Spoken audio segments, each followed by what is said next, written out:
बौद्ध धर्म पीड़ा पर काबू पाने और निर्माण की प्राप्ति के लक्ष्य को साझा करता है, जो कि सामाजिक मुक्ति की अंतिम स्थिति है। बौद्ध कला और वास्तुकला के रत्न को प्रतिबिंब करने वाले स्मारक महान सांची स्तूप में गौतम बुद्ध की उत्कृष्ट शिक्षा का अनुभव इसी बात का प्रतीक है। तो आइए हम सभी महान सांची स्तूप की अद्भुत प्रतिभा का अनुभव करते हैं। सांची एक छोटा सा गांव मध्य प्रदेश की राजधानी भोपाल के बहुत करीब तलहटी में स्थित है। ये स्थान अपने प्राचीन स्तूपों, मठों और समृद्ध बौद्ध संस्कृति से दुनिया भर से घूमने वालों को आकर्षित करता है। सांची का महान स्तूप अपने सजावटी प्रवेश द्वारों के साथ सबसे अच्छे संरक्षित स्तूपों में से एक है, जो हजारों यात्रियों को आकर्षित करता है। सांची स्तूप के बारे में और अधिक जानकारी जुटाने के लिए और भारत की प्रसिद्ध वास्तुकला के बारे में बेहतर जानकारी प्राप्त करने के लिए हमने यहाँ मौजूद एक लोकल गाइड की मदद ली।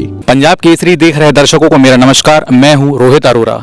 मैं इस वक्त सांची में आ पहुंचा हूं, जहां पर 3री शताब्दी ईसा पूर्व में सम्राट अशोक ने शांति स्तूपों की स्थापना की थी। मेरे साथ यहां पे एक लोकल व्यक्ति हैं, मैं उनसे इस जगह के बारे में जानकारी लूंगा। क्या नाम है आपका? मेरा नाम सरन सिंह भदौरिया है। हम लोग टूरिस्ट गाइड हैं।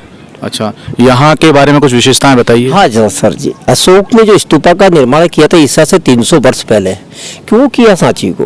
क्योंकि अशोक की जो पहली पत्नी थी जिसका नाम था विदुषी देवी, और विदुषी से हुआ अपना जिला विदिशा जो बौद्ध धर्म मानती थी। उनका ही तो बेटी महेंद्र और संघमित्रा सांची से गए थे शांति का प्रचार, बौद्ध धर्म का प्रचार करने लगी श्रीलंका धर्म प्रचार के लिए। तो आज जो हमारा बौद्धिज्म का प्रचार प्रसार आज हम देखते हैं कि भारत के अलावा कई कंट्रीज, कई देशों के अंदर फैला हुआ है।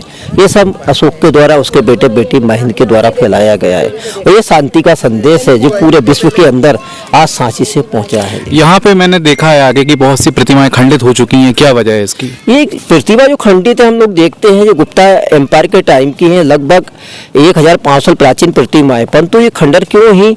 इसका अतीत में ये रहा कि 500 साल ये जंगल में रहा, और जंगल में रहा तो उस टाइम देखो कई कारण थे, या तो लोकल लोग भी कर सकते हैं या कोई प्रकृति के द्वारा भी हो चुके, कोई इसके जंगल था, पेड़ थे, झाड़ियाँ, उससे भी हुए डैमेज। परंतु हम प्रतिमाओं को देखते हैं तो देखने से ऐसा लगता है कि इनको तोड़े नहीं गए हैं। उनके देखो हम देखें तो हेड को काटे गए, बहुत सफाई से निकाले गए। क्योंकि एविडेंस है हमारे पास। जब आप ईस्टर्न गेट देखते हो, पूर्वी गेट, उसके अंदर जो स्टेचू है उसका जो हेड है मिल गया आर्कियोलॉजिकल को, तो उसको उन्होंने रिस्टोर किया, उसको जोड़ा है। तो काटे गए, तो तोड़े नहीं गए थे। किसने काटे ये भी कोई एविडेंस नहीं मिलता। ये हमारे दर्शकों को थोड़ा और बता दीजिए कि भोपाल से जैसे कोई व्यक्ति यहाँ आता है तो लगभग कितने किलोमीटर पड़ता है भोपाल से? भोपाल से सांची पड़ता है 52 किलोमीटर, 52 किलोमीटर, और आने के लिए काफ़ी साधन है।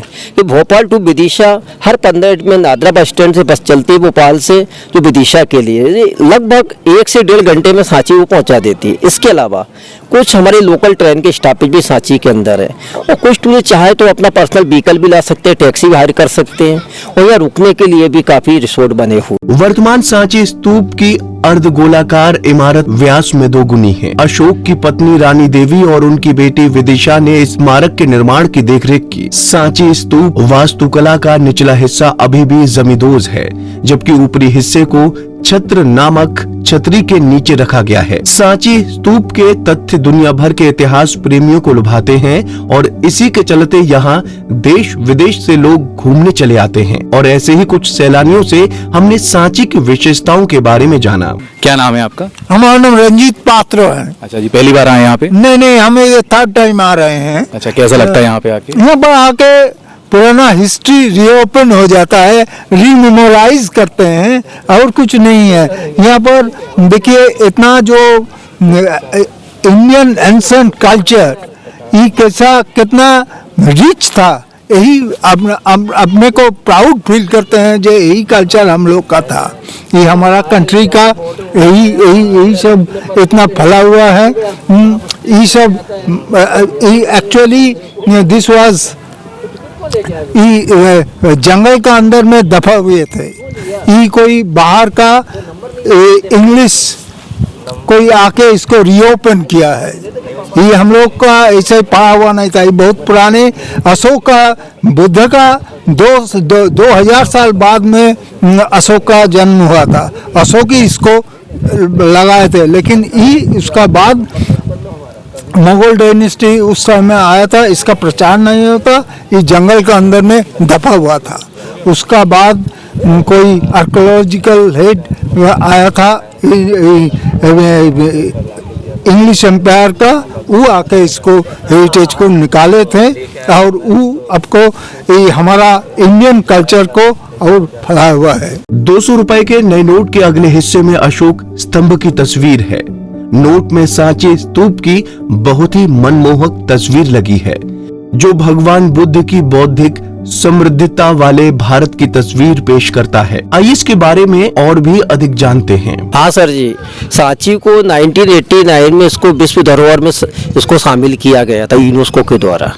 जिस मालूमेंट को डिस्कवर किया स्तूपा की खोज करी थी 1818 में कैप्टन मार्क टेलर साहब ने, और 2018 हमारा उस टाइम पे एंड हुआ जब हमारा न्यू करेंसी प्रिंट हुआ। तो 200 के नए नोट के ऊपर सांची को प्रिंट किया गया है, क्योंकि इसको 200 साल हो गया है उसको डिस्कवर कर इसकी खोज करें, इसी 200 पे सांची लिया गया है। तो सांची स्तूप मौर्यकाल के दौरान निर्मित भारत की सबसे पुरानी पत्थर संरचनाओं में से एक है।